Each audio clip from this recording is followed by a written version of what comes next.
Olá, Gabriel. Tudo bom? Olá, tudo certo? Que bom, ótimo. Uh, First of all, you have a great name. Being a Yeah, Gabriel myself, I can tell it's very cool to live with that name. yeah, there's a lot of us out there. Yeah, sure. How are you doing? You all right? Yeah, I'm awesome. Thank you. What about you? I'm fine. Thanks for having us. Thanks, Max, for having us doing this interview. Tell me about yourself. Tell me about your story. How did you end up in Cartoon Network, man? That sounds like a dream. Yeah, so I've been working in the animation industry for about almost 8 years now.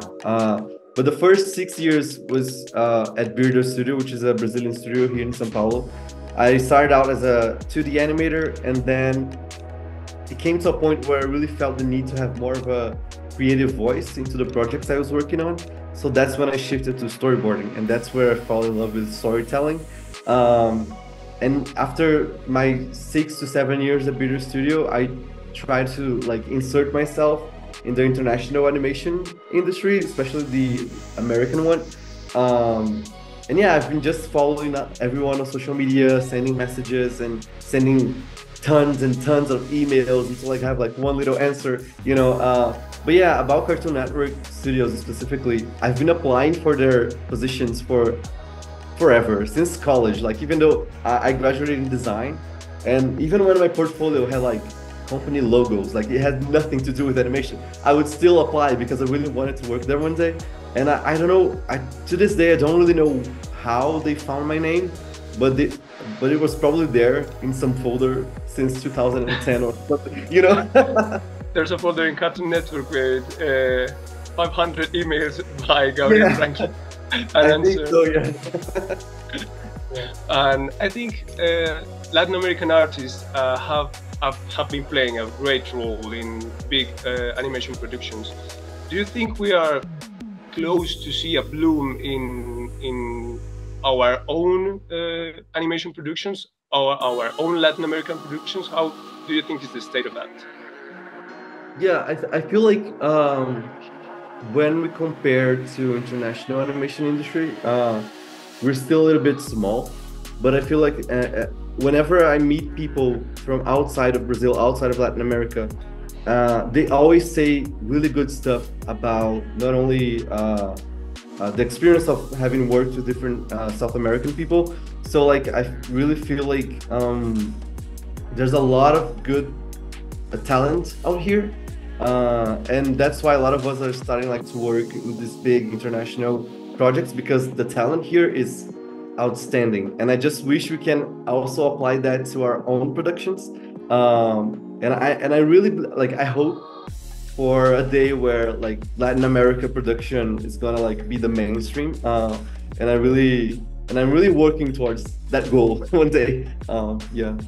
Do you think that is very far away, like that goal is far away, or it's close? No, I don't think it's far away. I think in terms of talent, we have like an outstanding amount of talent here in South America. I just think our countries need to really appreciate animation and understand that as an industry. So a lot of investments in animation is necessary. I feel like we truly have the power to make South American animation become the mainstream. But I feel like we need a little bit of help from like the government and the players as well. So I think it's just a matter of time, honestly, and I really dream about this one day. Yeah. Yeah, me too. What advice would you give to a Latin American animator or illustrator that might be watching us? I would say, first of all, have patience, because animation is all about patience. Like it's a job that requires a lot of time. Even like a show, it takes years to be completed, you know. And also use social media as a display of your work, because I feel like it's the only way we can reach outside of our own bubbles is through social media. So, and I'm not saying like, yo, we should have millions of followers. That's not the case at all. I just feel like you should really put your work out there, your name out there, and, you know, send emails, send messages, you know, ask questions. I feel like animation has a history of, you know, the master and the learner, and like the master and the pupil. So like I feel like to this day we still do that. So whenever there's someone who's new at the industry comes and asks me a question, I try my best to answer them. And I feel like everyone's just really good people, you know, like everyone's just doing what they love, and it's a really welcoming place, I feel like. So don't be shy, ask questions, and put your work out there. Yeah. Great advice. Can you give us 3 shows or movies, Latin shows or movies that, well, animated shows or movies that you like, and or that you think that might resemble to Jessica, or that you use as reference? I think I am completely in love with Irmão do Jorel, which is the Cartoon Network show, Brazilian Cartoon Network show. I feel like that really gave us a lot of importance to Brazilian animation. So I really appreciate the work they've done. Let me see. I really love Ninjin, which is a show I worked.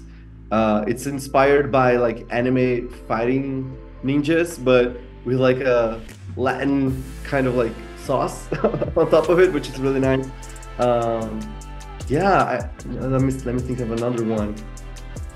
I think we're really creating a lot of really good stuff out here, and I can't wait to see more, you know, because sometimes it's hard to think of like a lot of Latin American animated movies, you know.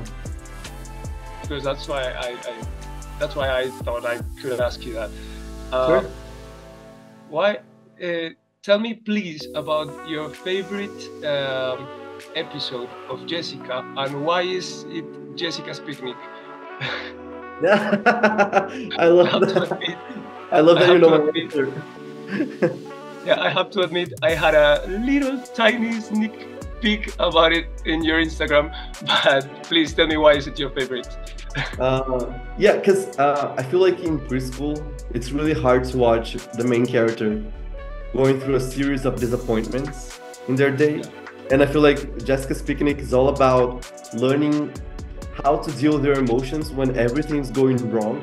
Like Jessica wants to do a picnic, but everything's going wrong. Like it starts raining, they don't have a place to stay. Like, so dealing with frustration is really important for a kid.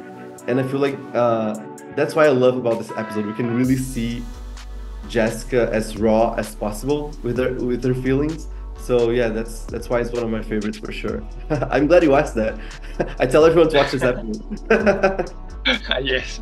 I watched it. I watched a bunch of them, and I watched specifically that because I knew you liked it.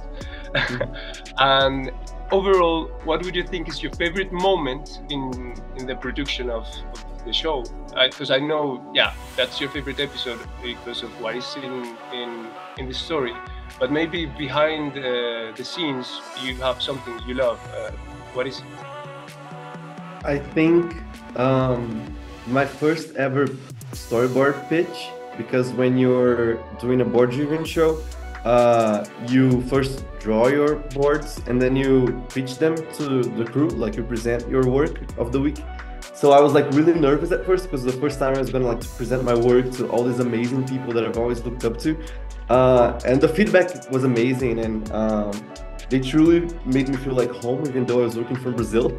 So yeah, that's every time we get a chance to like really showcase my work to everyone and see what they think, and we have like this great exchange of ideas and jokes. Like every time we got to do that, it was my favorite moment of the production. Yeah. Well, that's everything I have here to ask you, and I appreciate your time, and I appreciate Max for having us. And would you like to invite children in Colombia and parents, also families, to watch the show, please? Of course. Hey everyone from Colombia, come watch Jessica's Big Little World, now streaming on Max. It's gonna be amazing. Thank you, man.